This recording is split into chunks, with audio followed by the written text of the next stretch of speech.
I know. That was quite fun. This one's Sunday. Recording in progress. Okay. Are we good to go live streaming? Yeah. Wonderful.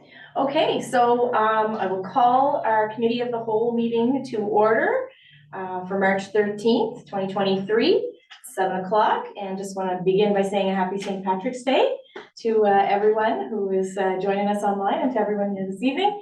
So that's coming up. We won't see each other again before that. So are there any items to add to the agenda?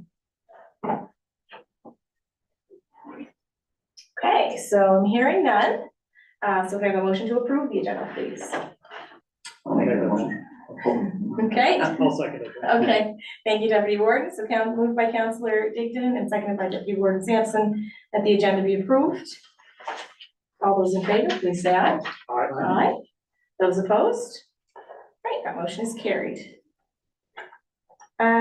Review of the minutes from February 21st, 2023. They were circulated in advance. Many thanks to Shelley for getting those to us. Are there any errors or omissions in those minutes? If not, I'll look for a motion to approve. I make that motion. Okay, thank you, Councillor Sean Sampson. And seconder. Thank you, Councillor Digdon. Any further discussion on the minutes of February 21st? All those in favor, please say aye. Aye. Aye. Those opposed? Okay, that motion is carried. Presentations. So we're going to welcome a couple folks to our presentation table this evening. The first is Gina McDonald with Cape Breton South Recruiting for Health to give us a little update. So Gina, if you'd like to come on up. And while we're getting ready,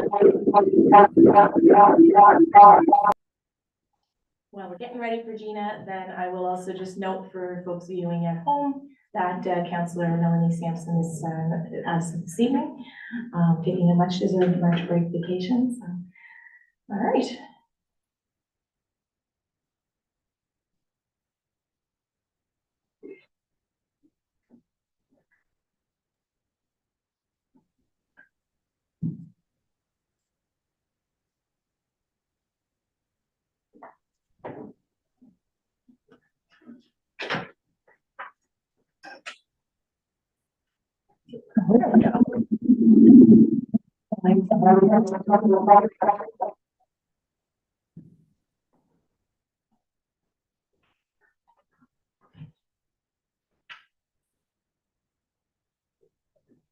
So we just mute the volume on the or the mic on the laptop. Is that the? Is that the one that's unmuted?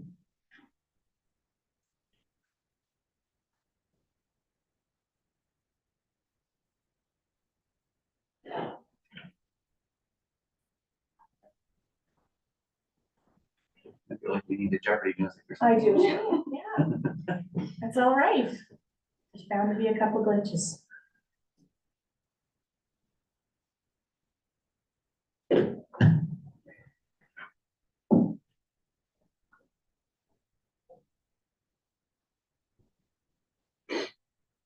Okay.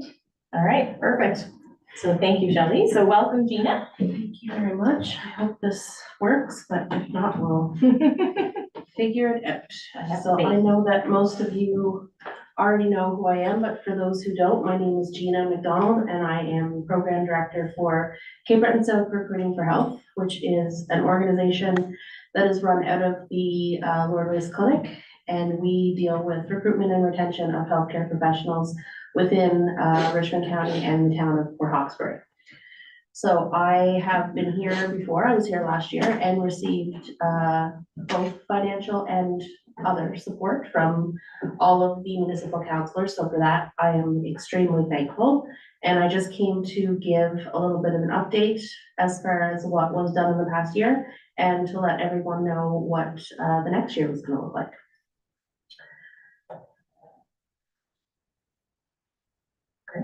Thank you.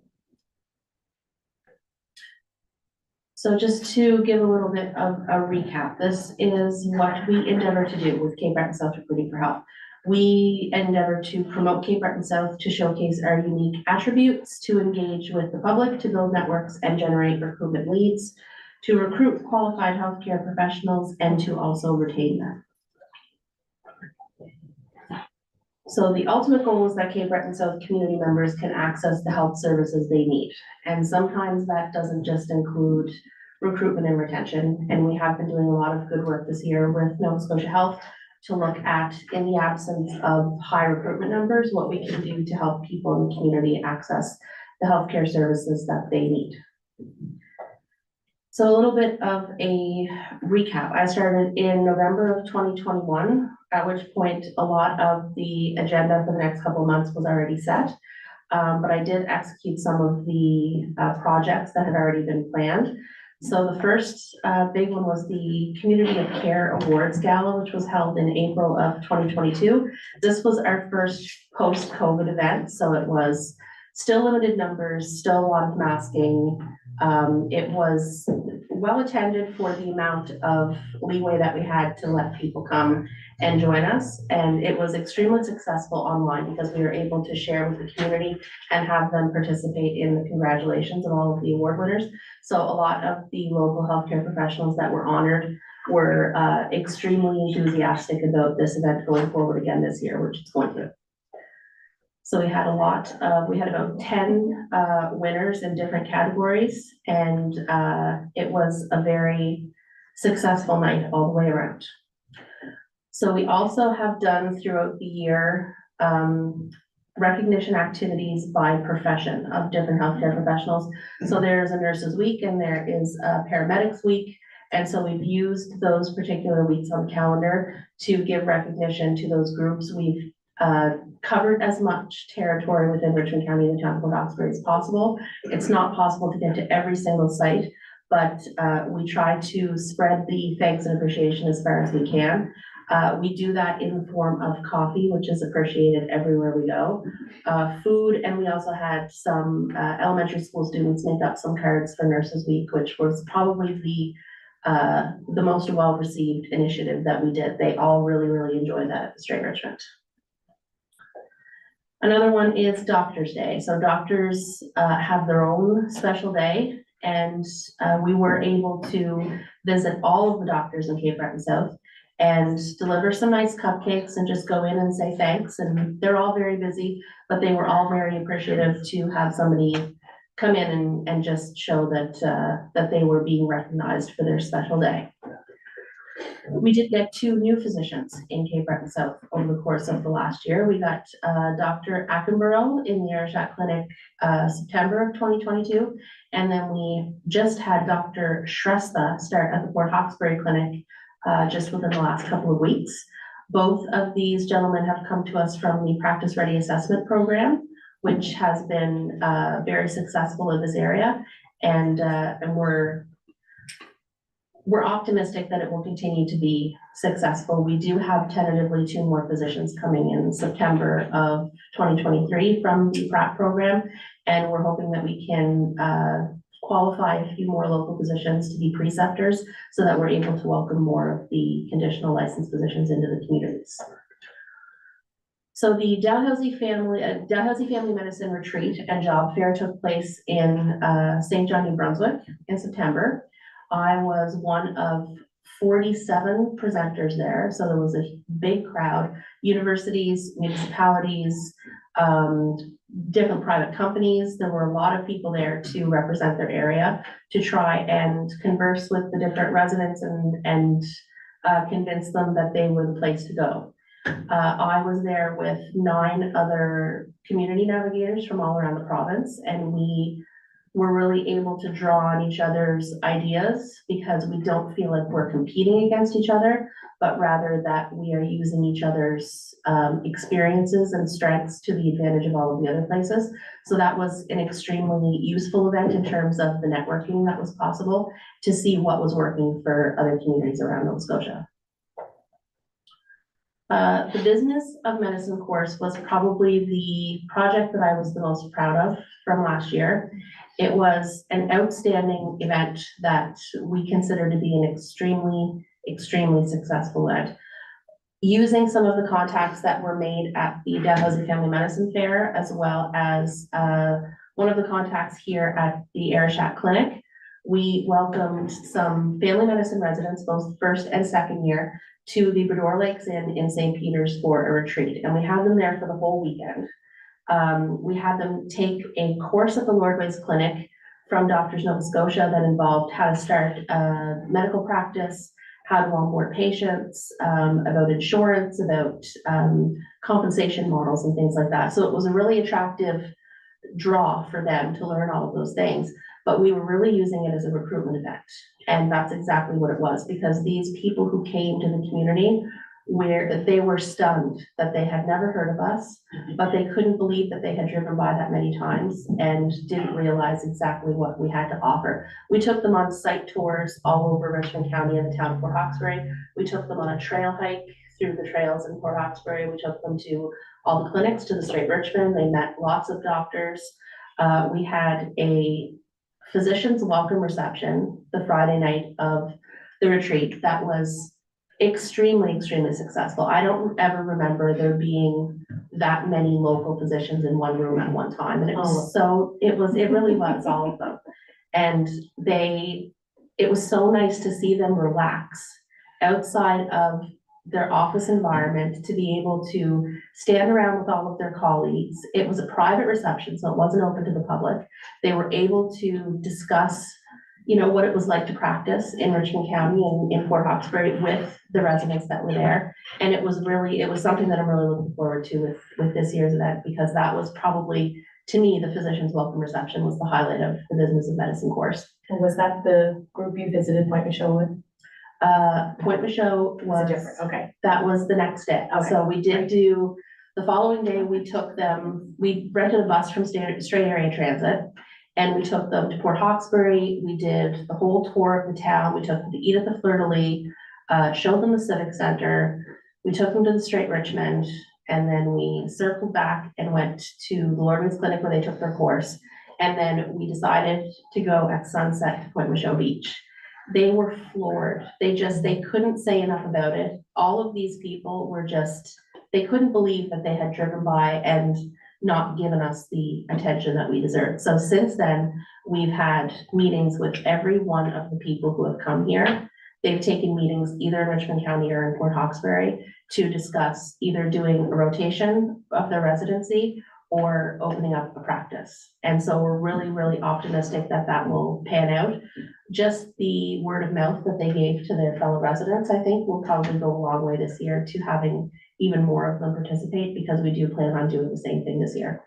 We're thinking of doing it in a different location so that we're able to kind of spread the love all over Richmond County. But I think that the same kind of format, having them here for the whole weekend, showing them as much real estate as we can, it would really go a long way to welcoming them back, hopefully, in the future. Another event that I attended was the Navigators Network Retreat. That was in Tantallon just about 2 months ago. That was where all of the community navigators from around Nova Scotia, the ones that are employed by various organizations, where we came together to discuss what was working and what wasn't. We came together to discuss the upcoming funding that we had all consulted with the Office of Healthcare Professional Recruitment. So we had a lot of discussion about that and exactly how best to use the resources that we were being given. And to hear what was working for other places and how you could make that work for your own organization and your own position was invaluable. It was only 2 days, and I probably learned more about this position and how to do this job in those 2 days than I could have had I taken the course for 6 months. So it's always good to be able to draw on the people who are doing the same thing as you, and I found that to be extremely, extremely valuable. So in addition to the bigger kind of initiatives that we undertake, we also do engagement and appreciation activities as needed. So if we know of a student who's graduating, or somebody who has, a special accomplishment, we try to engage with the public. We try to engage with the new physicians and their families. We drop them off food. We will take them coffee. We will take them out for coffee.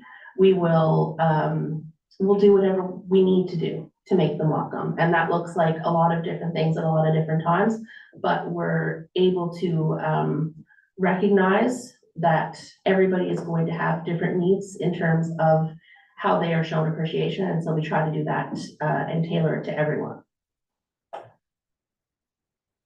So aside from the different initiatives that we've done over the past year, there are a lot of other components to this job that I wasn't even aware of when I took it, but that have presented themselves in the meantime.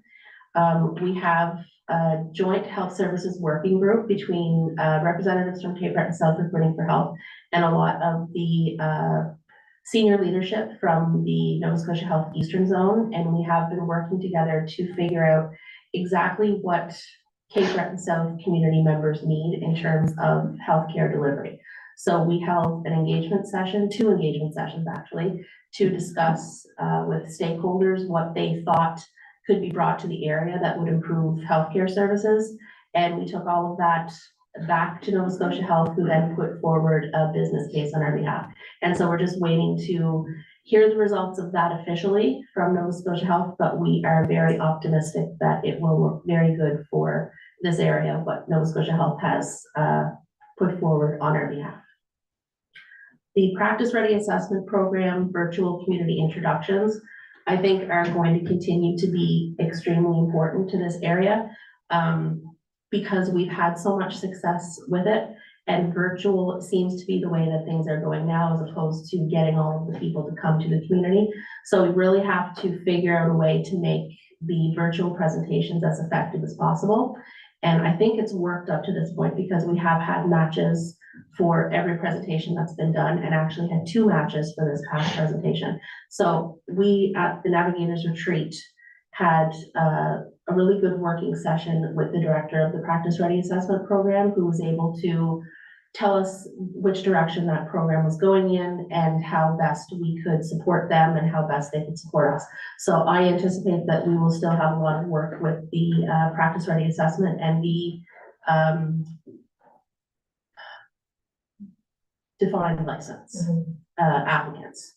There are other community networking groups, there are program development initiatives, there's lots of different components to this job and to this organization that I spend a whole lot of time doing. And I'm not going to give you a running list, but I have included a copy of the logic model for everybody to have a look at. It's like 20 pages long, so we're not gonna go line by line, but it gives kind of a good picture as far as what our goals are and what exactly we're doing to meet them. So 2023 is going to be a good year, but it's going to be a different year because in the past we haven't had the guarantee from the government that we were going to get the type of financial support that is required to be able to pull off the bigger initiatives. The bottom line is that you can have as many plans as you want, but if you don't have the money to pull them off, then what good is it?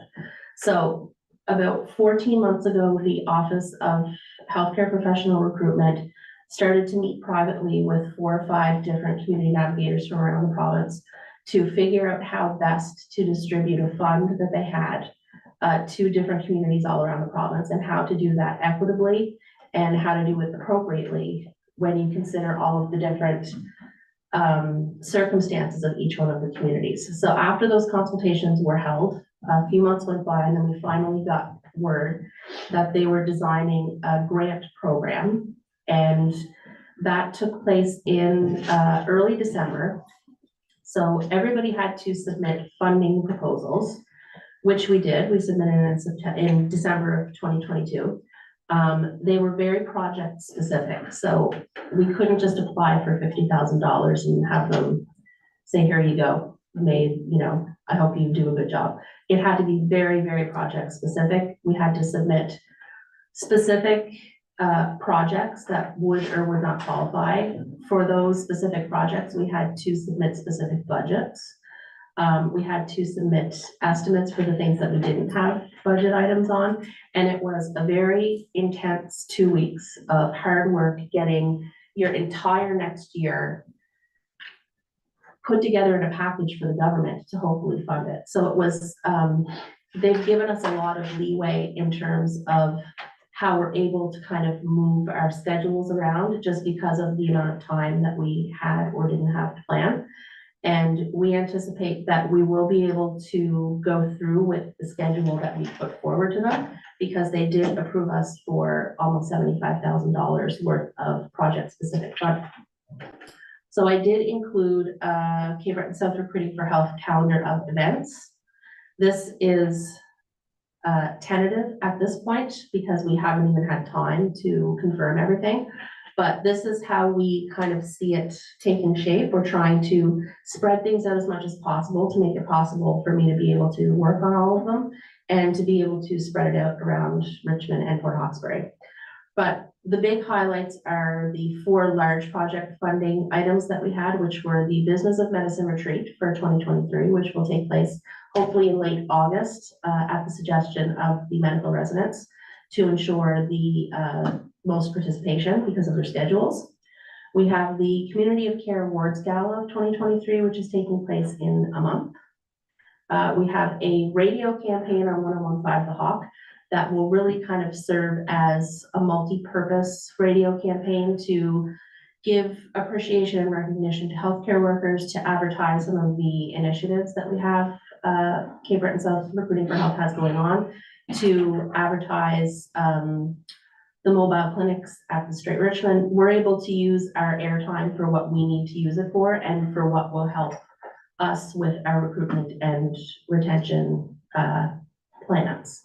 We also will have a professional promotional video that will probably take place. The first consultation is supposed to be in June. The purpose of that promotional video is because travel is so expensive and because there are so many different career fairs and conferences that we could be represented at, we figured that it's a good idea to send a professional promotional video there instead of sending me, because it's just too cost prohibitive to be able to send somebody to all of the conferences that you want to send them on. So we will be giving a copy to Nova Scotia Health, who will be taking that video around the province and around the country and to international job fairs when they go. It will be available online. It will be available in snippets. It will be available just about everywhere. We plan to make the absolute most of the resources that we have and to really use that to promote Richmond County and the town of Port Hawkesbury. So in addition to the large projects, there are a number of small projects, community visits, which are just the best way to get somebody to like Richmond County or the town of Port Hawkesbury is to get them here. And so we plan to have 5 community visits, which are just finding medical residents and people who are interested in coming here and paying for them to stay overnight, taking them to dinner and doing what we did for the Business of Medicine people, which is just showing them around, because that seems to have gone the longest way and that seems to be the best kind of use of resources. So we do have funding to do 5 of those. 3 of them are already scheduled with residents that I've been in contact with anyway. And so we're hoping to be able to have 2 more come across our plate before the year's end. Site visits are those with Nova Scotia Health to be able to accompany them and to add to whatever kind of agenda that they have to be able to kind of contribute to that in our own way. Staff appreciation events, local recruitment events. We have a barbecue at the Straight Richmond Hospital. We were hoping to have one at St. Anne's Center. We plan on doing an event with the Richmond Villa. We have, as you can see from the calendar, we have lots going on. So all of these different projects have specific budgets attached to them. We have to fall within that budget or cover the rest ourselves. And anything that we don't spend, we give back to the government. But we're not planning to give anything I'm not back. giving anything. It will all be spent. Okay. So other than our plan and our calendar of events, what I have to do now is to secure funding for 2023 for the operational costs and the recruitment and retention initiatives that are not eligible for the government funding. And there were quite a few of them. they had very specific parameters as to what was going to be covered and what wasn't. The maximum amount that you were allowed to apply for was 75,000, and I think we got 74,280 something. So we really went for like every single dollar that we could. But at the end of the day, they won't pay for anything outside of the province. They won't pay for any kind of travel, any kind of housing, any operational expenses and things like that. So this is what we need money for that we do not have money for. So my salary and the other administrative costs of the King's Memorial Clinic. Retention activities, those are very fluid because we don't know what the next year is going to look like. So this is an optimistic projection of what they might look like. We are hoping that there will be more locum activity at the Straight Richmond and preparing to be able to support those locum positions because the housing seems to be an issue. So I'm going to leave you with the slideshow. And this gives a rundown of everything that we have and everything that we need. And I will thank you very much for your consideration and be back next year to give you another update. Great, awesome, and thank you, Gina. Questions for Gina? A few minutes. Maybe I'll jump in, just the radio campaign. I'm hopeful that we might be able to use that as an opportunity to encourage more people to get involved with the activities of the group of Cape Breton 7th. I'm thinking specifically the business community for when we do want to showcase the best of our area and provide the welcome basket with the oat cakes and the seafood chowder recipe and all that good stuff, right? So I think, is that something you could see? Absolutely, and we kind of have free reign as to what we want to promote. So it's a matter of securing the funding to make sure that we have the time. Right. And now we have a whole year to plan what we're use that time for. So as I've explained to everybody at Cape Breton South, I am open to suggestions for what all of these activities are going to look like. This was put together, I don't want to say hastily because I spent a lot of time making sure that it was done properly, but it was put together on a very tight timeline. And I know that I didn't get the kind of input that I otherwise would have sought out. So all of my plans and all of the schedule is open to any suggestion from anybody on council or anybody in the community. Great, thank you. And so your ask this evening, I saw a $78,000. I don't know if we could go back to that slide. Is that possible? There we go. Thank you. So that would be between the two municipalities. You'd be looking for that level of support between the two municipalities and with private donations from different stakeholders in the community. So we are hoping to be able to get the 78,000. If we don't, then it will limit, the number of these activities that we'll be able to participate in. But the two municipalities and one or two private donations will be what we need to kind of really keep the train rolling. Okay, great. And both are being asked for the $30,000 commitment. Okay. That's an $18,000 gap. Yeah. I guess I'm asking you, is the 30,000 enough? I mean, we've got 75,000 from the province of Nova Scotia, and I want to make sure that we make the most of that investment. And I want desperately to say, no, it's not enough and have you give me everything that you have. I think that if we had $70,000, the virtual fairs aren't a necessity, they're just kind of a want. okay, So the necessity money is basically about $70,000. Okay. And I think that between the municipality, the town of Port Hawkesbury, and a little bit of sweet talking on my part, that they should be able to be okay with that. okay, great. Okay, and this is obviously something we would defer to our budget conversation, councillors, if you're okay with that, but I would offer any other questions for Gina. This has been a huge initiative for us, so. No, just for me, just the radio campaign, brought up the radio campaign, is that just simply one station, like 101 for the hog, is that where you're focusing on? Or is there any other? It's what I'm focusing on right now. Okay. To be honest, I hadn't even thought of any other radio station, but if as soon as he said that, I thought, well, I did not think of any other radio station. So that's, yeah, that's a conversation that could be had, definitely.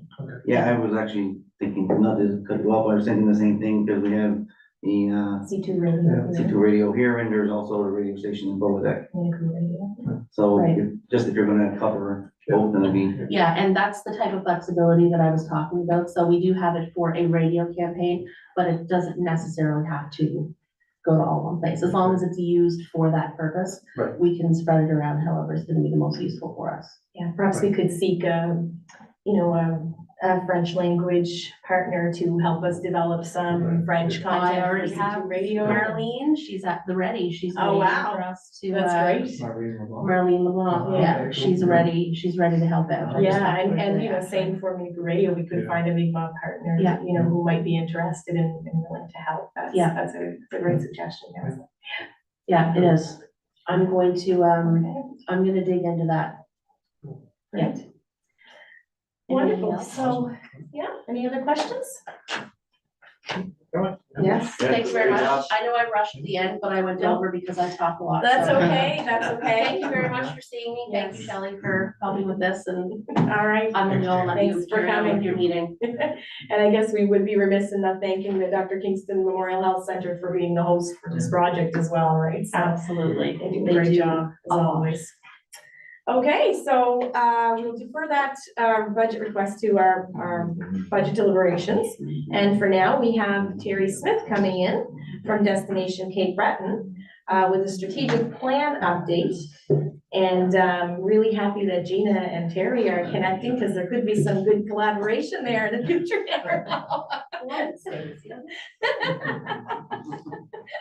All right, so welcome, Terry. Thank you for joining us. By all means, yes, got a glass of water and Gina, please help yourself as well.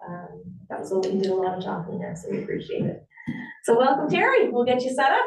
Thank you. That's the royal room, thank you, Shelley. Thank you very much. It's great to be back. Yeah, I was just sharing with Gina that if she's doing a promotional video, Right, we've got all kinds of video and imagery that Yes. she's welcome to use. So, wonderful. That's great. Oh, sorry, I just scared you. I didn't mean to do that.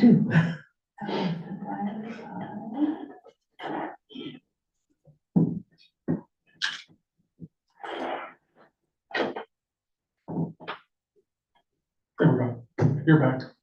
Beautiful. all right. Well, great.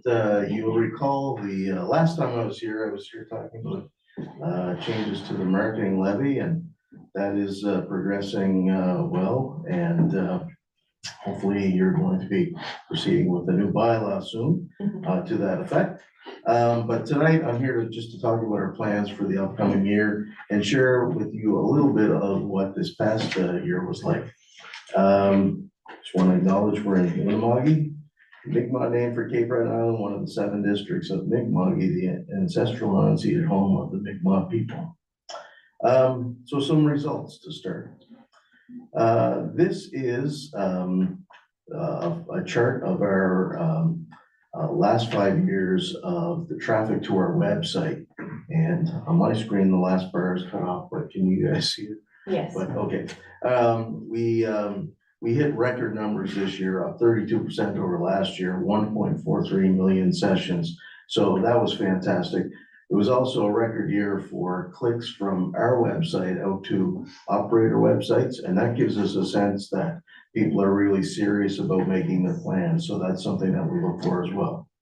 By market, this is the last 5 years, you can really kind of see the impact of the pandemic in part of this slide, but we went a lot heavier into Ontario and Quebec this year, which are typically our 2 biggest markets, along with the Maritimes. Ontario, our website traffic was almost 2.5 times what it was in 2019. Quebec was almost double. The Maritimes was down from the past 2 years because during the pandemic years, we placed more focus on regional markets, but still well ahead of where it was in 2019. In terms of converting that interest that we saw on the website to visits, our registered room nights sold was the best year in the past 5 years, up 5% over 2019. And it may have been even a little bit higher if it hadn't been for Fiona coming through. So Fiona has it did fill a lot of hotels in some areas with service workers and stuff like that that had to come in. So it was a double-edged sword there, but there were parts of the island that are really kind of knocked out for a period of time. So anyway, it was a really good year. The other thing that we measure is short-term rental unit nights sold. This is mostly Airbnb, and that was by far a much bigger year over the last 5. So they were at a record level as well. So that's just shows you the results, but all in all, in terms of recovery after the pandemic, it was really, really strong. So now I'm going to go on and tell you a bit about what we're planning for the coming year. Before getting into that, I just want to touch on the forecast. So if you look at most of the economists in the country, they're all saying that they're predicting slower growth this year. They're not using the R word, at least not right now, but slower growth, but still growth. And Destination Canada, they did a forecast back in the fall. They're basically saying, yes, we have inflation, we have geopolitical issues like what's going on in Ukraine, but there's a resilience in travel right now. From the pandemic, there was this pent-up demand to travel, and we believe that there's still some of that remaining. So I can just anecdotally, a lot of the operators that I talk to are telling me that their advanced bookings are in some cases the best they've ever been. So we're looking forward to a pretty good year.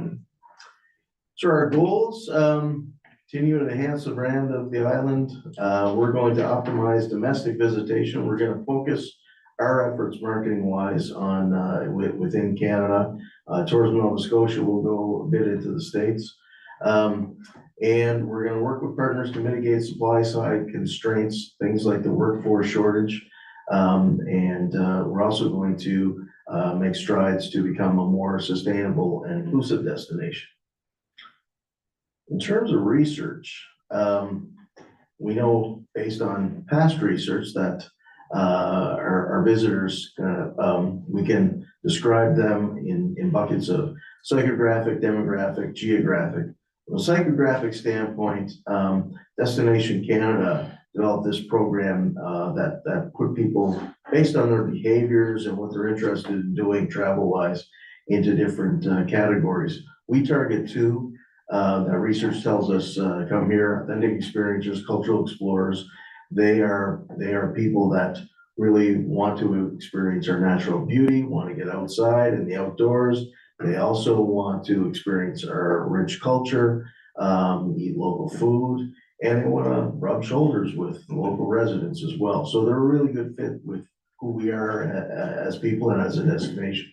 Demographics, so not much change here, but we target 2 primary segments. One is empty nest couples that are 45 plus, and then younger adults that are post their education, but pre having families at a point where they're working and they have disposable income and they are really interested in travel.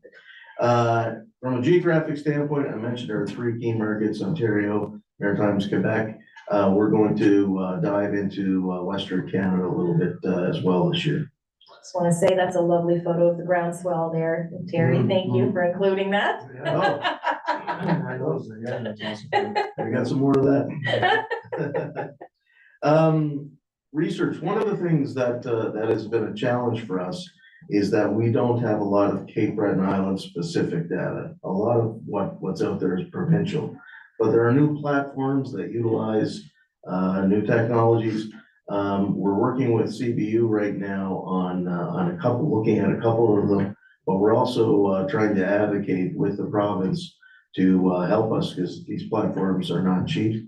to work with all of the regions of the province and give us better intelligence upon which to make decisions. So that's one of the things that we're focused on.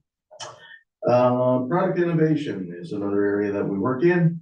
A couple of the highlights, we're working with Mi'kmaq partners in their development. We play a supporting role there. They take the lead and we come alongside and try to support them. One of the things we partner with NCID, which is the Nova Scotia Indigenous Tourism Enterprise Network. And so we're working with them very closely. Another initiative, we want to elevate the overall experience on the island that the visitor receives, and that's something we'll be focusing on. Continuing to grow shoulder and winter seasons. One of the things we did this past year that our initial numbers, it was a pilot project, but it was waterfall season in the spring as a way to try to encourage spring visitation.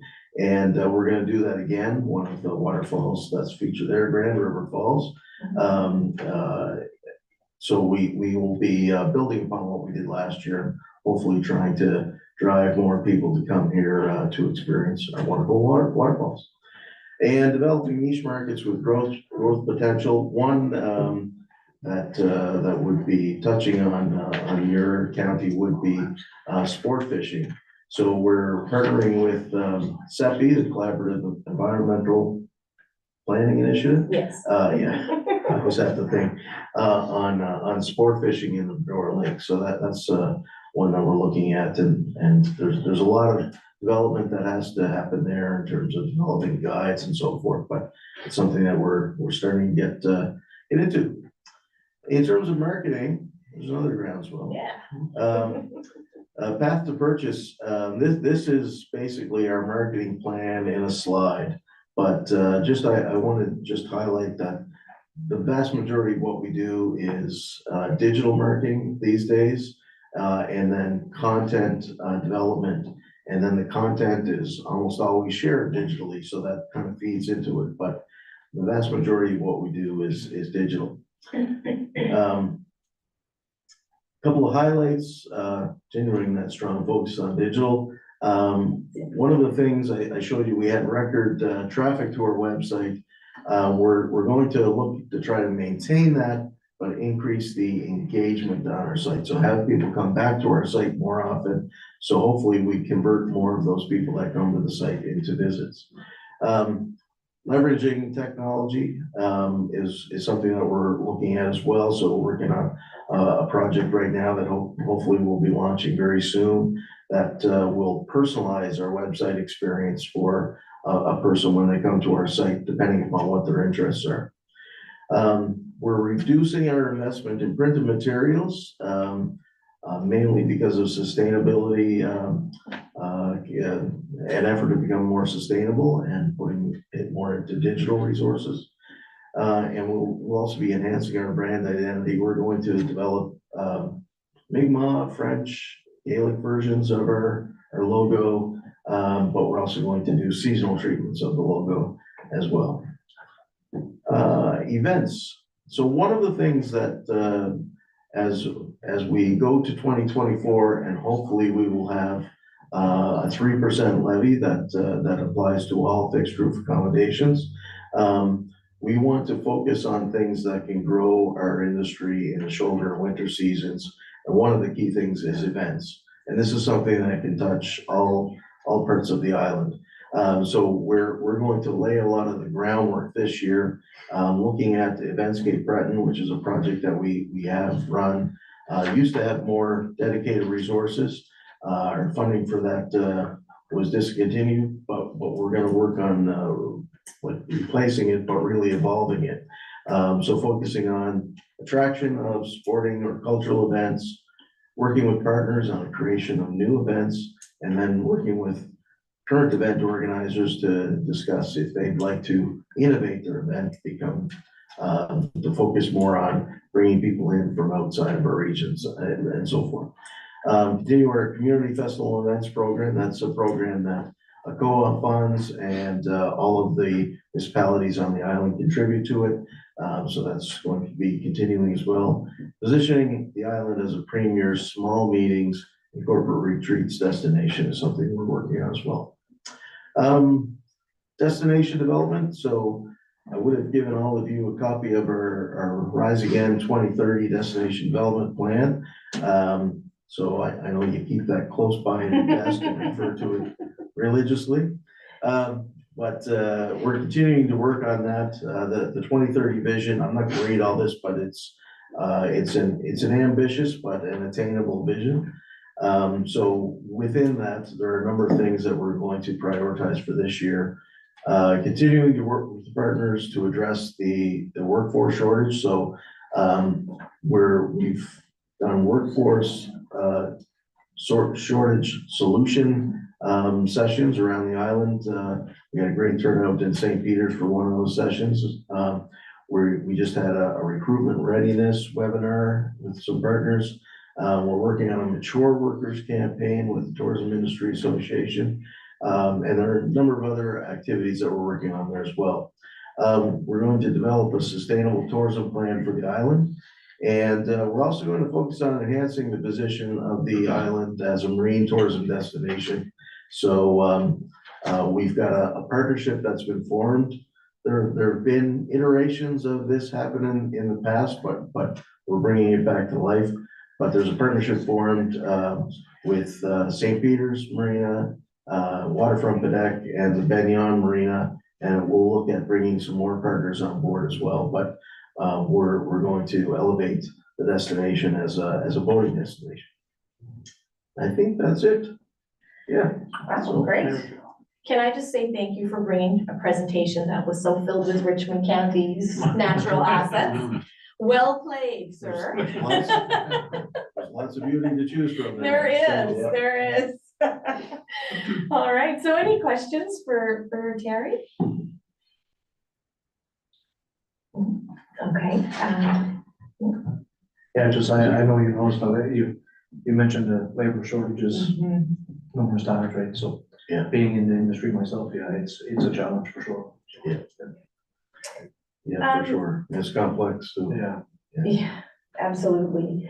Couple of questions, I guess. Trails factoring into your, when we talk about developing the region as a 12-month of the year tourism destination, that certainly aligns with our strategic plan. So how do trails factor into your plan? Yeah, they're a big part of what our outdoor adventure product is. And so one of the things that we want to do eventually is there are a number of trail strategies that municipalities have been developing, but hopefully bringing them together into a comprehensive one. Maybe we could have a trails pass that people are investing in, and it goes back into maintaining the trails and things like that. So yeah, that's definitely part of the vision. That's great. Yeah. And I saw the culinary destination kind of, I know we had worked together with a different hat on Innovate the Plate and at a virtual conference. Just want to maybe plug NSCC and the kitchen culinary facilities that we have between the Strait and Marconi campuses, and soon to be a new waterfront campus in Sydney. And I know that there have, the college more and more is looking forward to going into community, really putting the community first in the name. And, things like summer camps and that type of thing are very much, I think, on our agenda. So maybe there's an opportunity to collaborate in the future. Absolutely. Just want to put that on your radar. So while I'm thinking of it.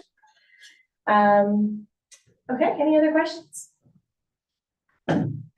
Well, thank you very much, Terry, for coming in. Thank you. It was a great presentation. Thanks, Terry. You did be done. Thank you, Terry. And I'm pretty excited about the opportunity for the promotional video collaboration. I think you both arrived here through serendipity on the same day. Any coaching you can provide on that, Terry, would be great. All right, thanks a lot. Thanks. Okay, so we'll move on to the next part of our agenda, and maybe I should just mention for those watching at home, I believe this is our first council meeting being broadcast solely through our OWL technology, a different kind of video and audio technology through Tellil. So would love to hear your feedback on it. So if you're out there and you want to shoot us a note about the experience of watching in this format, we'd love to hear from you. Next item on the agenda is for me, the Straight Richmond Housing Matters Coalition, and just wanted to give folks an update on the work of the group. It's a group I'm currently chairing, and there's lots happening. At this point in the game, the coalition has decided to move from sort of less of a monthly meeting to more of a quarterly meeting, and looking at planning for ways that we can take more advantage of the huge brain trust that we are able to gather around that table on a regular basis. I am really pleased that in May, we're planning our next meeting as an in-person gathering that will be here in Richmond County in the Lucedale Lions Club. So that's pretty exciting. It'll be an opportunity to re-energize and kind of refocus our efforts with that group.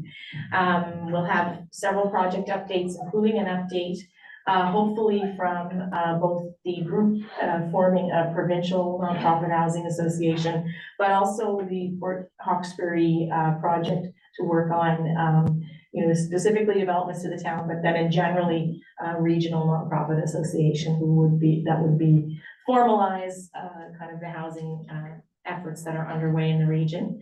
So we may be looking to council or work with staff potentially for some small amount of funds to support buying some lunch for folks to make sure that they're well fed and can they're firing on all cylinders when we gather here in Richmond County. So stay tuned for that. I'll start by working with you, Troy, on that, and then bring back any update to council. So any questions about the work of the group, or it's a short update, but I did want to give you that information about the upcoming in person. So, okay. All right, so that's next item on the agenda, since there's no questions, is a review of the council report that I have provided, and this is just wanted to open it for any questions that you may have. And I will do my best to remember the details of the things that I put in that report. So essentially, it is a list of kind of meetings and letters of support, events, that type of thing, just so you have a sense of what I've been up to over the last month. Okay, any questions? No? You're flying through that one pretty good. I have one. Yeah, sure. We got the shared bylaw officer, any kind of update on that? Yeah, so we had a work term student do some preliminary research on comparing the bylaws for several of our municipalities that have been involved in the discussion to find some commonalities, and came to find that we don't really have as much in common from a bylaw perspective as we thought we did. That being said, at the last meeting that we held, which the date is on the paper, is on the report, but at that last meeting, what we agreed was that we would, as municipalities, go away, speak with our councils, and decide on a top 3 bylaws that were of our greatest priority, and look at perhaps packaging those together with the other municipalities into something that might start to form a job description, or or some semblance of a set of duties that is achievable given the geography, and that would kind of align as best as possible. So still in the formation stages. So you'll have that conversation is one we'll be bringing to bylaw and policy committee, because I think it would be best had there. But in the meantime, I would say if you have some thoughts on that, and certainly from a staff perspective as well, what would the top 3 be that we could use some additional enforcement support on, and we can bring those forward back to the group. I know we haven't had a blind law enforcement officer in forever. But in the meantime, yes, we have, I tested it too, Shelley, I had to. We're all very curious as to how the new system's working. So we have a animal control, right? I think it's what we have right now. It's the only one. Right, so the only question I would have, and I guess Troy would have to have a discussion with us, or we could figure it out, would be in Steve's role right now. And I know he's definitely probably at the max because of everything he's getting set, but once he's got everything in place, is that something that he would be able to take on? If we're only looking really at 3 or 4 of our top priorities, and I know as we looked at bringing it out or putting it out to join, town of Port Oxbury or the town of Mulberry or whatever. I'm just wondering, once Steve has everything in place that he's looking to get set, if that's a role that he might be able to, and again, that would be, Yeah, I feel honestly, I don't wanna overwhelm him. yeah, However, I know right now, once he gets, again, everything in in place. 2 to 3 years' time. Which is probably what we're looking at though, down the road for, Potentially. Mhm. I just wondering if that might be an avenue to. Well, maybe Troy, I'll let you respond. Sure, I'd have no problem exploring that. It's a little outside what he was hired for, and I possibly could see him assisting the fire departments more on the fire side of things, and inspections possibly down the road, but in actual bylaw enforcement, I don't necessarily foresee him going down that road. That's a different skill set and somebody that's gonna be traveling a long way, because we're dealing with Inverness, Guysborough, Port Hawkesbury.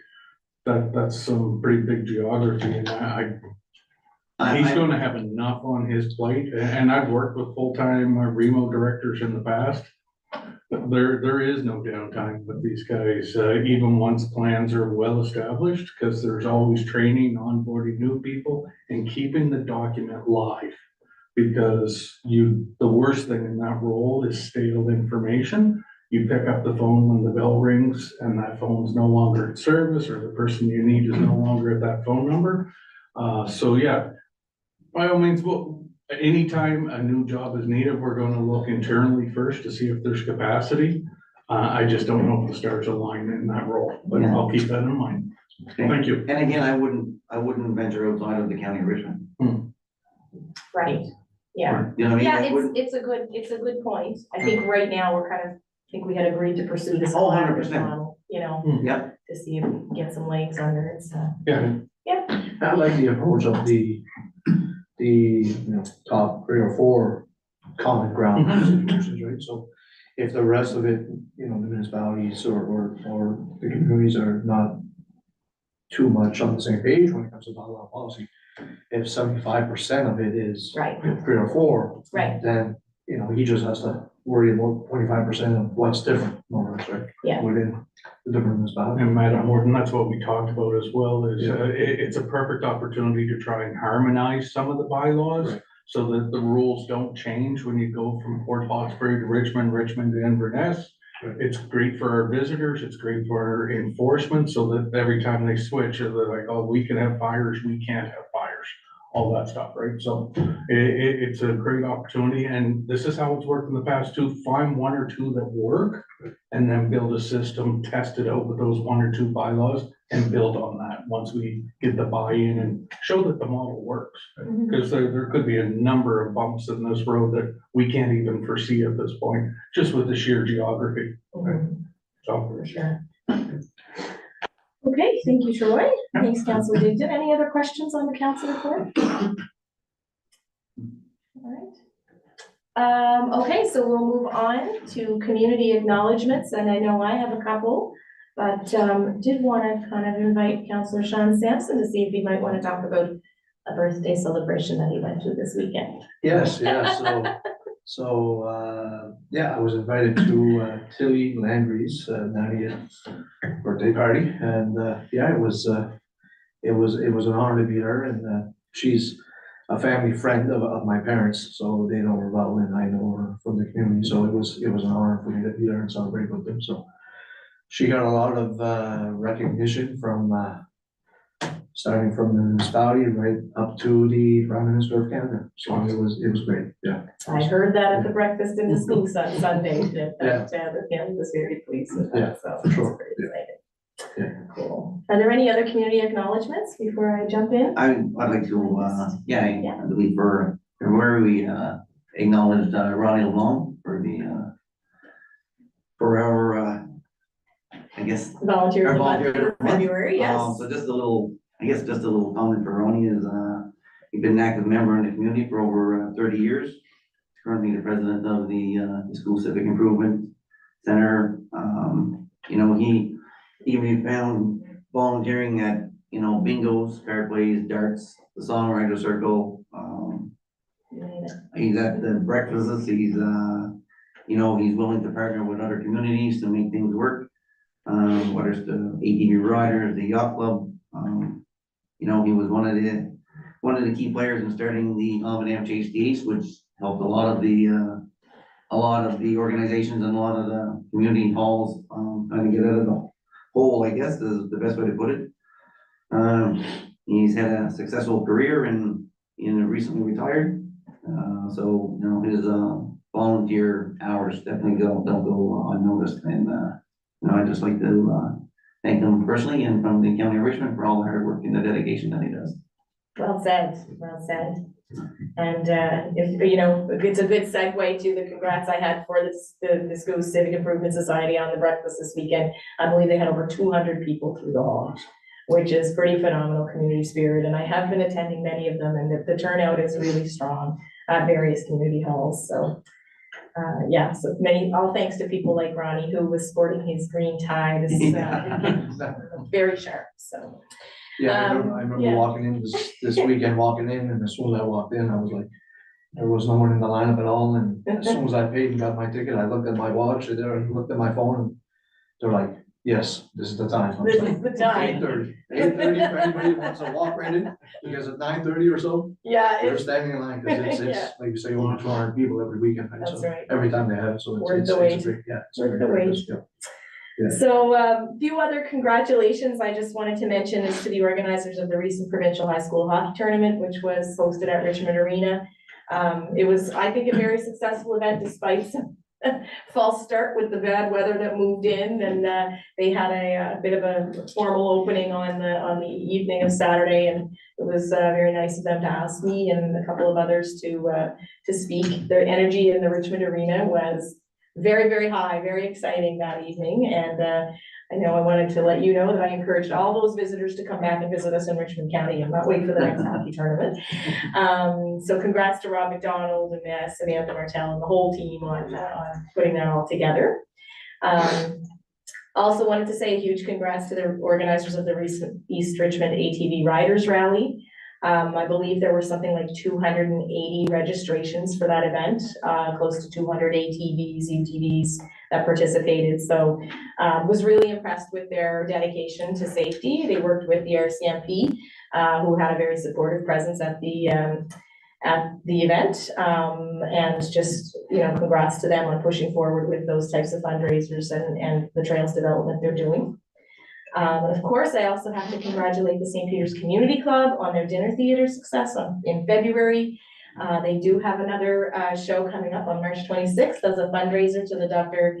Kingston Memorial Health Center, which is, I think, a fantastic collaboration, and of course, fantastic acting by all of the players. So I haven't seen it yet. I'm going on March 26th. I've got my tickets, so I hope everyone can join me. So, any other community acknowledgements?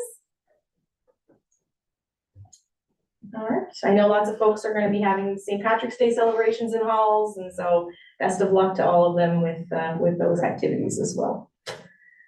Okay, so we'll move on. We have quite a few pieces of correspondence to go through this evening, so many thanks to staff for putting a lot of this together.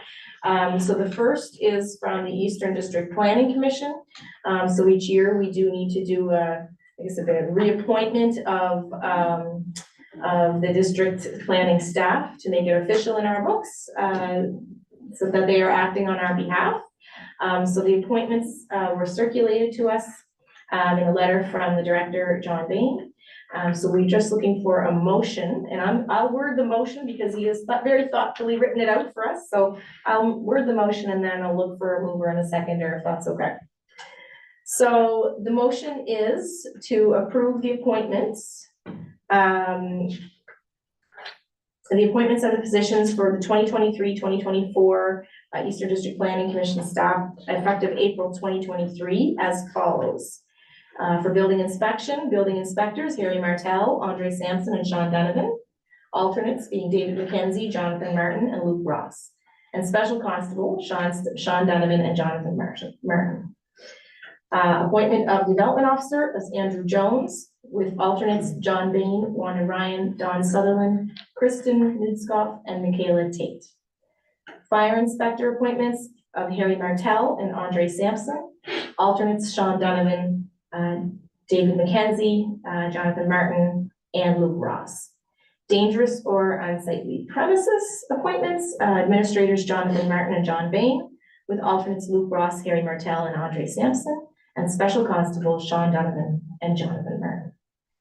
So would anyone like to make that motion? I'll make that motion. Thank you, Deputy Warden. And can I have a second? Yeah, I'll second that motion.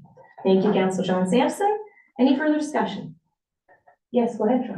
Madam Warden, through you to the council, this is the time, if we did want to make a change, to have summary offense ticket, under development, that we would need to add that special constable, to this list of people from Eastern District Planning Commission. As, John reached out to us, in the fall as he responded to that initial inquiry, was, why doesn't Richmond have summary offense ticketing for development? Well, this is why we don't have that special constable in the development sector from Eastern District Planning Commission.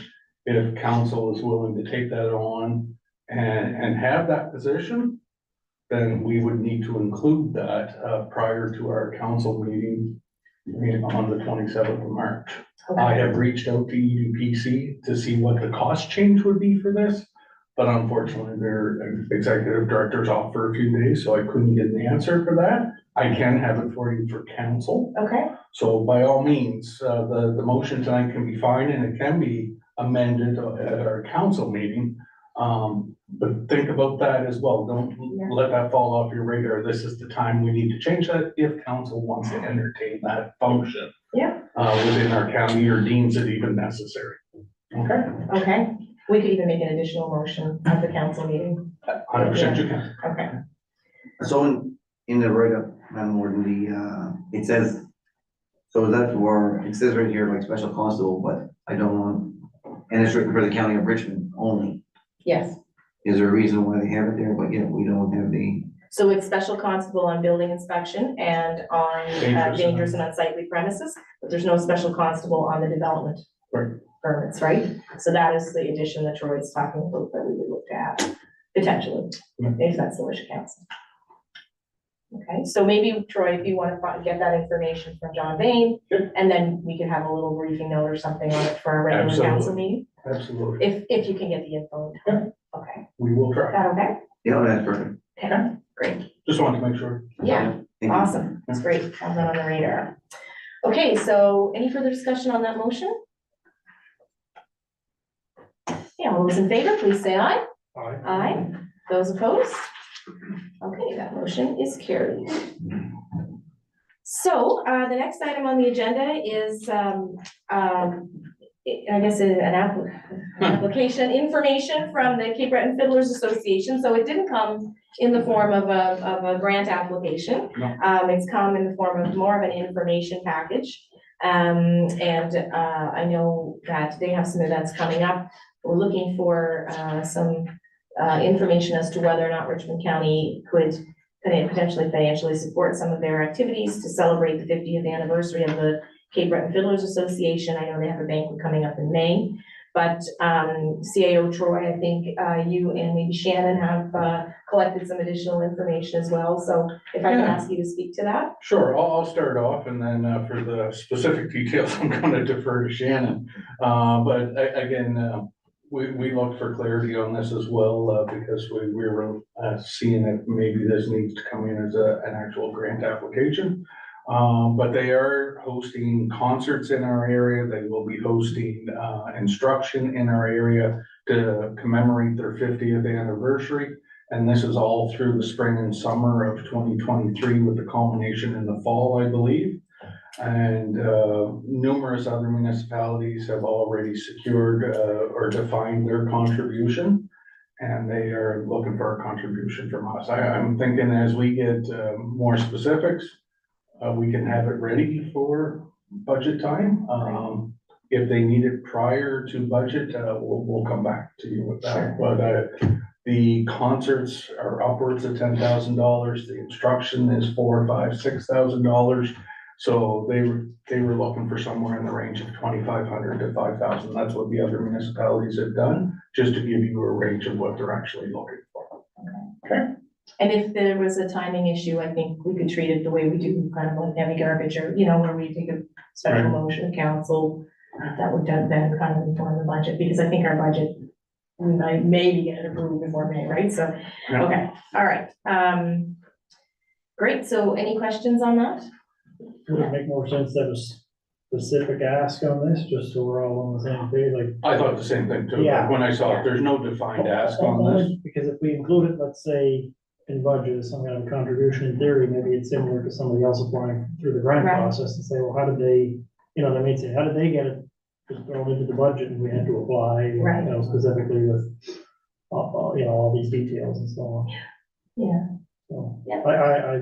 I'm sure I'd be more than happy to support it in some way, just like to see maybe a specific application if that was possible. And my apologies, Warden, with the workload going on lately and being out of the office so much, I didn't have a chance to confer with my CFO. This looks to me like something that should have came through our grant application process normally, and I'm sure he would have appreciated it coming through the grant, and it still may. I think if we take this away, have the initial conversation tonight, we may come back, and you'll see an actual grant application with a defined ask, and hopefully our recommendation to support it as well. Okay? I know, you know, like we do those strategic investments, you know, certainly when one-offs come up like this, we can always consider that. Or whether it comes through grants application processes, it's, you know, as long as we can kind of get firm, the details firmed up, so. Was there anything else you were, Sharon, wanted to add, or? None unless you want specific. Okay. Does anybody have any other questions on it? Okay, all right, perfect, thank you so much. So the next item on the agenda is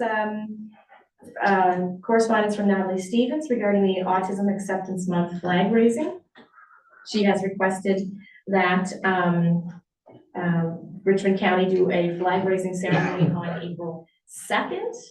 I did speak with her following that, because it is a Sunday, so she agreed that it would be great if we could also, if we could do it on the April 3rd instead.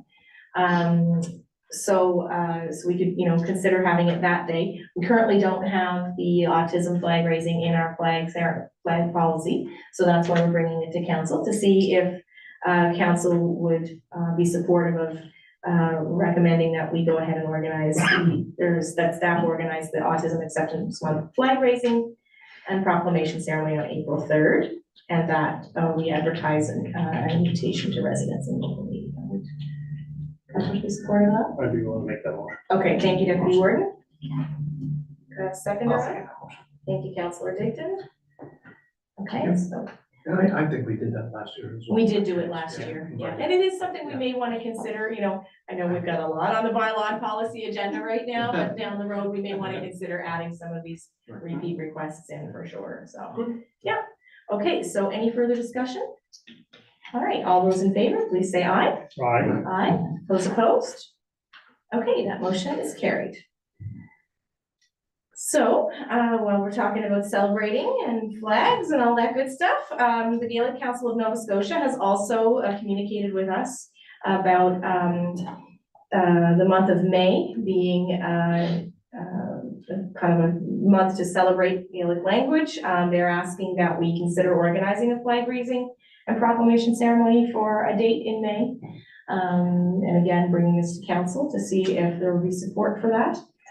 Similar deal that we request that staff organize the Gaelic Nova Scotia month flag raising and proclamation ceremony for May 2023, and further move that we advertise an invitation to residents and local media.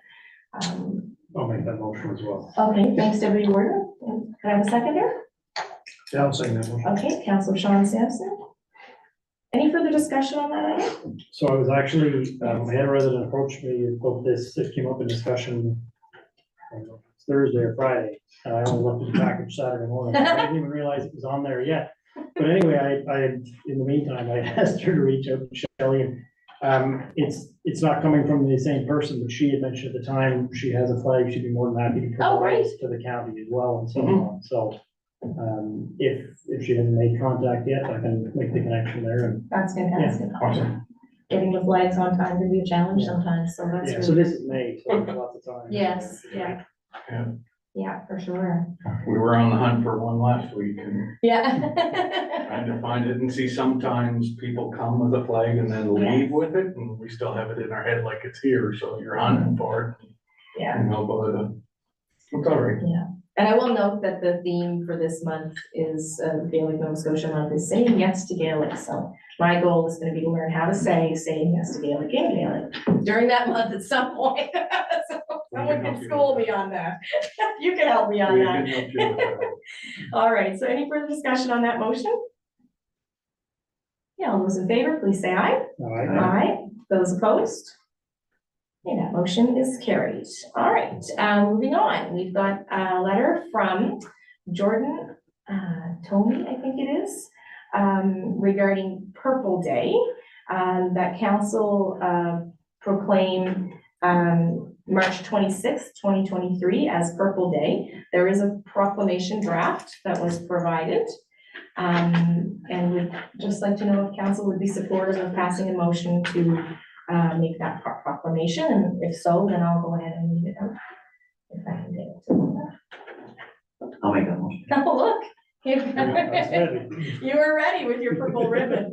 Somebody was sneaking in All there. right. Okay, so could I have a motion then to adopt the proclamation, to proclaim March 26, 2023 as Purple Day in an effort to raise awareness of epilepsy in Canada, please? I'll make that. Thank you, Councillor Dignan. Is that a seconder? I'll second that. Thank you, Deputy Warden. Any further discussion? I know it was a great event, it looked like went on, I think it was an HRM over the weekend, celebrating this. I saw some photos. Yeah, that's great. Okay, so if there's no further discussion, all those in favor, please say aye. All right, Aye. Those opposed? Okay, that motion is carried, and I'm just gonna take a minute to read the proclamation, and then we'll move to the next item on the agenda. So it's the Purple Day Proclamation for 2023, whereas Purple Day is a global effort dedicated to promoting epilepsy awareness in countries around the world. And whereas epilepsy is one of the most common neurological conditions, estimated to affect over 50 million people worldwide, and 42 people in Canada are diagnosed every day. And whereas 1 in 10 persons will have at least one seizure during his or her lifetime. And whereas the public is often unable to recognize common seizure types or how to respond with appropriate first aid. And whereas Purple Day will be celebrated on March 26th annually to increase understanding, reduce stigma, and improve the quality of life for people with epilepsy throughout the country and globally. Now therefore I do hereby proclaim March 2026, 2023 Purple Day in an effort to raise awareness of epilepsy in Canada. Okay. Great, so we can maybe put a little piece out around this as well, and Absolutely. any kind of educational materials, and I'm gonna put my epilepsy awareness ribbon on very shortly. Okay. I'll tell you those statistics is, 42 people in 42 Canada people every a day. day. And That's one out of 10 will experience it, like, that's, yeah. Yeah. That's pretty scary numbers. It is very scary, of course. Okay, so the next item on the agenda is a memo from Jason Martell regarding our grant, regarding a grant request from Raising the Villages Cooperative Limited for the Type 4 Regional Health General Grant Funds in the amount of $5,000. So I'm gonna just open this up for discussion from council. I do believe I believe this is an annual request that we get from Raising the Villages. So my understanding is this would be potentially out of next year's budget? Would that be? They wanted out of this year's, isn't it? Yeah, okay. they had gotten 2,500 last year, so it was in line, It was in the prior fiscal year? Yeah. Oh, okay, I knew we had supported them. So the money they got in 2022 was done in. Yeah, Okay. they got approved in October of 2021, but it was for the 21, 22. Oh, okay, So they're just getting it the last month of this fiscal year. okay, great. And I know that the CFO did send around a bit of a grant request update on the amount of funds left in the fund. So we'd like to hear from council if, you know, they're asking for $5,000. I think they did last time as well. Is there an inclination from council to potentially support this work? And if so, to the tune of how much? So have we gone, yeah, so we had gone through a grant request the last time, okay, I didn't know if it was on the budget list Yeah. to work with the first time or not, so it wasn't, okay. And last year was the ask, or I guess 21, 22 was the ask for 5,000 as well, you said? Yeah. And we supported on the amount of 2,500. Yeah, it was all at a type 4. Yeah. Everything, a lot of the activities that went on are in other counties, right? I think they're very much trying to expand their But- footprint in Yeah. I'd like to Richmond. hear, yeah. And, I know, yeah, I mean, we had a presentation from them and then we had the presentation from Olivia about the EDI and, I'd be willing to contribute 1,000 from my district fund towards whatever the final number will be.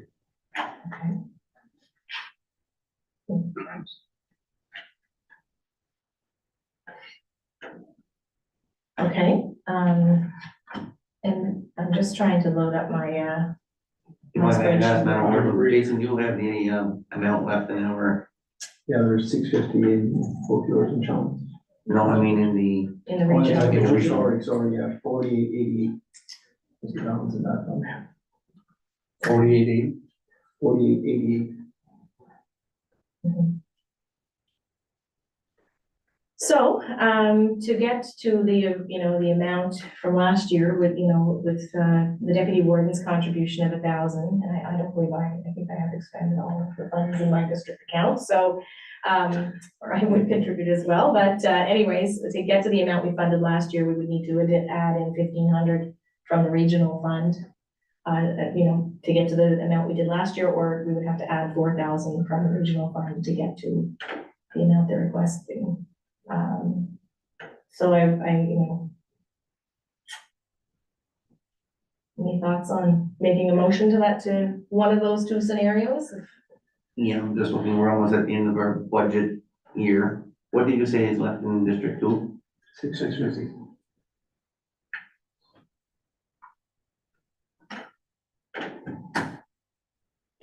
I mean, I know so much, but I can do 150 out of mine. 1,000? Are we looking at? Yeah, but that was partly because I have a little more left for Yeah. near the end of the year, and I know they've done a lot of work with Butler Deck and so on, which is in District 5, so I thought I would offer that 1,000 right off the bat. I would have assumed the rest of it would have come out of regional, but that's entirely up to the council.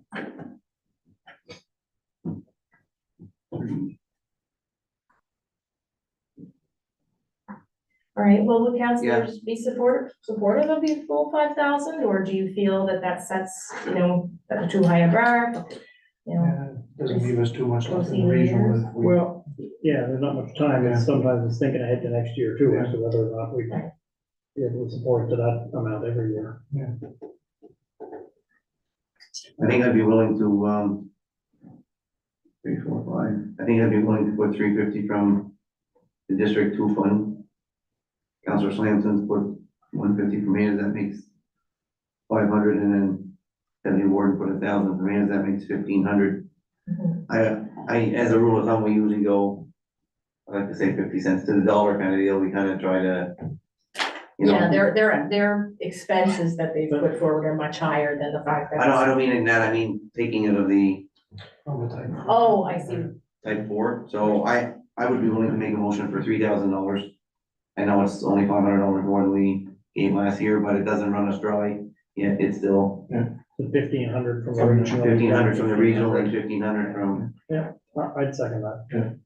Okay, so the motion would be that we support the Raising the Village grant, application to the tune of $3,000, taking 1,500 from the regional fund, 1,000 from the District 5 fund, 350 from District 2, and 150 from District 1. Correct. Yeah. Okay, so that motion's been made, I believe, by Councillor Digdon and seconded by the Deputy Warden. Any further discussion on that item? Okay, all those in favor, please say aye. All right. Aye. Those opposed? All right, that motion is carried, and just want to say thank you again to Jason for your work on that. There was a lot of supporting documents, so thank you for putting that together. All right, next item on the agenda is correspondence for information purposes only. And this would be, the first item is from Glenn Horn. It's actually a letter that Glenn forwarded from Minister Maslin. Just kind of recognizing it's a response to a joint letter that we submitted with multiple municipalities in the region.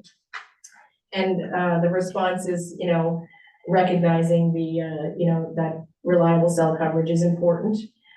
They do indicate that Build Nova Scotia is working to better understand the service levels and identify those locations of critical gaps, and that will determine how they proceed with solutions to improve coverage.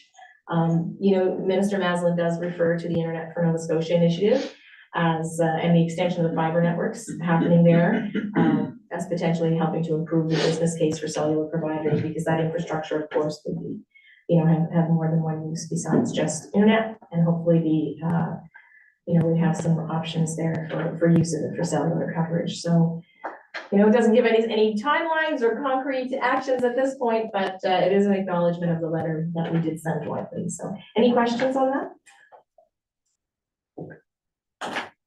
Okay. Next item on the agenda is an email from Andrea Donovan regarding the 3rd annual Nova Scotia Alcohol Forum, Policy Solutions Across the Lifespan. So that is coming up in June, I believe, yes. Save the date, so June 13th and 14th. It's kind of a morning session, I'm assuming across the 2 mornings. And they're obviously accepting at this point registrations. So, so perhaps that's something we could share on our social media. Would that be possible to? I'm assuming it's a public invitation. Maybe we could double check on that, and then if it is public, we could potentially share on our social media. Okay. You got it. Great. And if it's strictly you guys, will recirculate it to council for your consideration with the link to register. Wonderful. All right, thank you. All right, so the next item is the review of checks issued for February 2023. Any questions on the review of checks issued?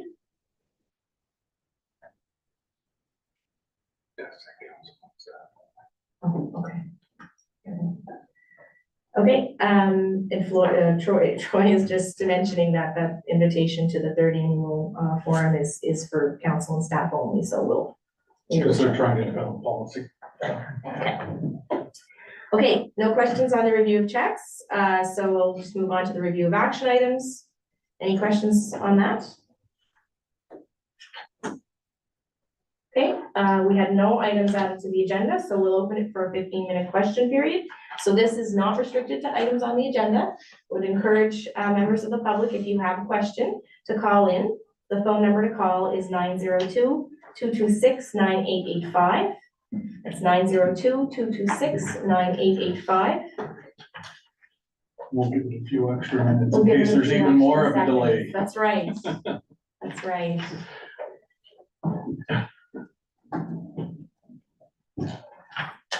I missed that, I didn't see the council and staff. Take this opportunity to try to get my epilepsy a little more. It's a small pen.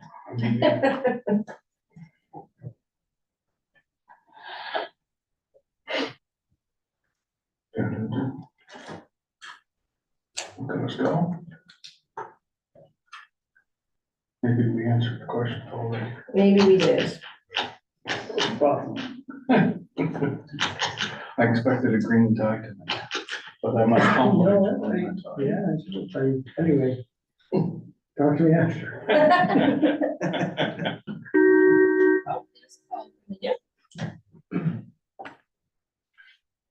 Hello.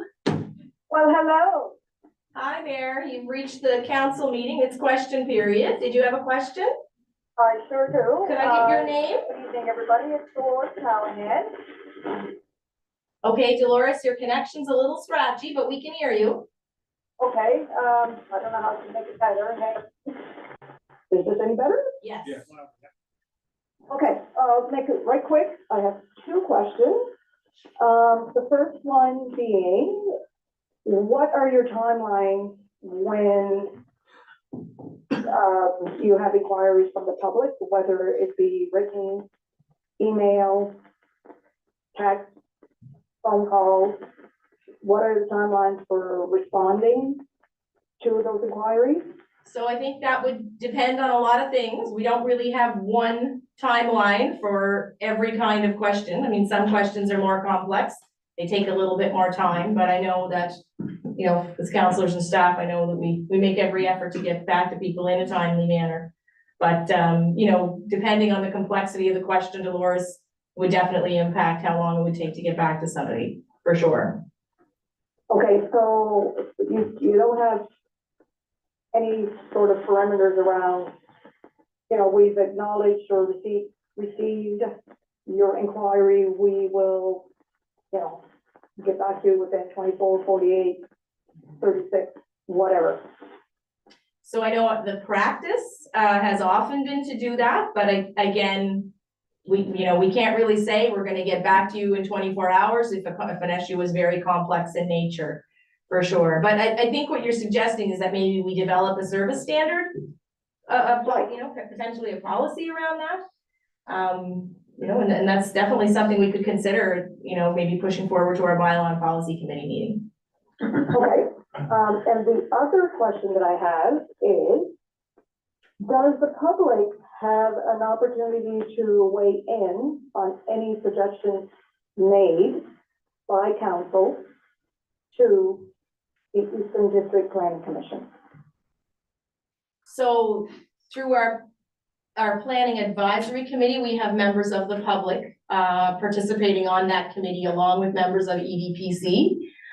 So I would say yes, through that forum, and also, I guess peripherally, I would also again refer to bylaw and policy committee, and to which we have just recently appointed a public member as well. So I think the short answer is yes, and those would be the two, I guess, conduits for doing so. Would that be fair to say? Am I missing anything? I think so. Yeah. Does that answer your Okay. question? It certainly does. So, just know, that's fine. Yep, I'll leave it at that for now. Okay, and thanks for calling back, Dolores. I know we had a Thank you. mix up with the last one, so really appreciate No, it. that's quite all right. Thank Okay. you. Thank you. Okay. Okay. So we'll just give it another few minutes in case there was, 20 people trying to call while we were on that call. You never know. Glad to see it work. I know. It's really great. Yeah. And thank you, Shelley, for doing the honors. Give another call. Hello. Hello. Hi. Hi, you've reached municipal council. Can you tell us your name if you have a question for question period? Yes, it's Jermaine McDonald Hi, Jermaine. from St. Peter's. Hi, Jermaine, go ahead. Hi.